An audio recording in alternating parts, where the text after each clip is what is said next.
ಚಿಟಗುಪ್ಪ ತಾಲೂಕು ಕನ್ನಡ ಸಾಹಿತ್ಯ ಪರಿಷತ್ತು ಚಿಟಗುಪ್ಪ ವತಿಯಿಂದ ಸರ್ಕಾರಿ ಕನ್ಯಾ ಪ್ರೌಢಶಾಲೆಯಲ್ಲಿ ಶ್ರೀ ಡಾಕ್ಟರ್ ಚನ್ನಬಸವ ಪಟ್ಟದೇವರು 136ನೇ ಜಯಂತ್ಯೋತ್ಸವ ಉಚ್ಚಾರಣೆಯನ್ನು ಮಾಡಲಾಗಿದೆ.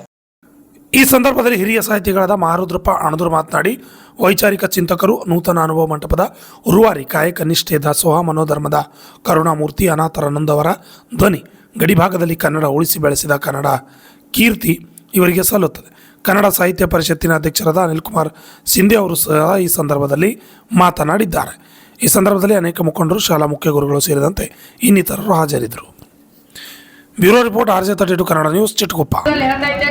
ಅವರ ಒಂದು ಆದರ್ಶ ತತ್ವಗಳೇನಪ್ಪ ಅಂದ್ರೆ ಸದಾ ಎಲ್ಲರ ತಾವು ಮೈಗೂಡಿಸಿಕೊಳ್ಬೇಕು ಅಂತಕ್ಕಂಥ ವಿಚಾರವನ್ನು ಸಂದರ್ಭದಲ್ಲಿ ಹೇಳಿ, ನಮ್ಮ ಹಿರಿಯರು ಹಾಗೂ ಗೌರವಾಧ್ಯಕ್ಷರಾಗಿರ್ತಕ್ಕಂಥ ಸಮ್ಮೇಳನದ ಸರ್ವಾಧ್ಯಕ್ಷರಾಗಿರ್ತ ಮಾರ್ಗರೂಪ ಅಣದೂರು ಸರ್ ಅವರು ಈ ವೇದಿಕೆಯನ್ನು ಕುರಿತು ಒಂದು ಎರಡು ಮಾತಾಡಬೇಕಾಗಿ ಕೇಳ್ಕೊತಾ ಇದ್ದೇನೆ.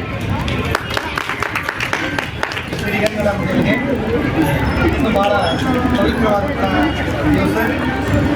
ದಿವಸ ಪರಮಪೂಜ್ಯ ಶ್ರೀ 136ನೇ ನೇತೃತ್ವವಾಗಿ ನಾವೆಲ್ಲ ಭಾಗವಹಿಸಿದ್ದೀವಿ. ಈ ಕಾರ್ಯಕ್ರಮಕ್ಕೆ ಆಗಮಿಸಿದಂಥ ಎಲ್ಲ ಮಹಾವಿದ್ಯಾಲಯದ ಪ್ರಾಧ್ಯಾಪಕರಿಗೂ ಹಾಗೆಲ್ಲ ಗುರುಮಾತೆಯರಿಗೂ ಕನ್ನಡ ಸಾಹಿತ್ಯ ಪರಿಷತ್ತಿನ ವತಿಯಿಂದ ಅವರ ಒಂದು ಹುಟ್ಟುಹಬ್ಬವನ್ನ ಆಚರಣೆಯನ್ನು ಮಾಡ್ತಾ ಇದ್ದೀವಿ.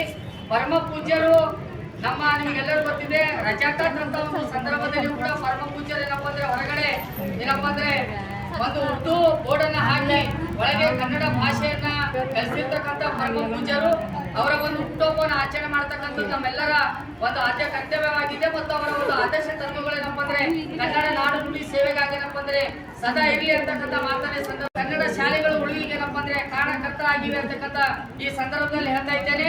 ಅವರ ಒಂದು ಆದರ್ಶ ತತ್ವಗಳೇನಪ್ಪ ಅಂದ್ರೆ ಸದಾ ಎಲ್ಲರ ತಾವು ಮೈಗೂಡಿಸಿಕೊಳ್ಬೇಕು ಅಂತಕ್ಕಂಥ ವಿಚಾರವನ್ನು ಸಂದರ್ಭದಲ್ಲಿ ಹೇಳಿ, ನಮ್ಮ ಹಿರಿಯರು ಹಾಗೂ ಗೌರವಾಧ್ಯಕ್ಷರಾಗಿರ್ತಕ್ಕಂಥ ಸಮ್ಮೇಳನದ ಸರ್ವಾಧ್ಯಕ್ಷರಾಗಿರ್ತ ಮಾರ್ಗರೂಪ ಅಣದೂರು ಸರ್ ಅವರು ಈ ವೇದಿಕೆಯನ್ನು ಕುರಿತು ಒಂದು ಎರಡು ಮಾತಾಡಬೇಕಾಗಿ ಕೇಳ್ಕೊತಾ ಇದ್ದೇನೆ.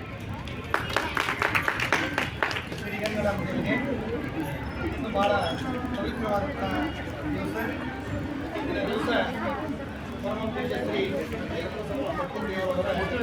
136ನೇ ನೇತೃತ್ವವಾಗಿ ನಾವೆಲ್ಲ ಭಾಗವಹಿಸಿದ್ದೀವಿ. ಈ ಕಾರ್ಯಕ್ರಮಕ್ಕೆ ಆಗಮಿಸಿದಂಥ ಎಲ್ಲ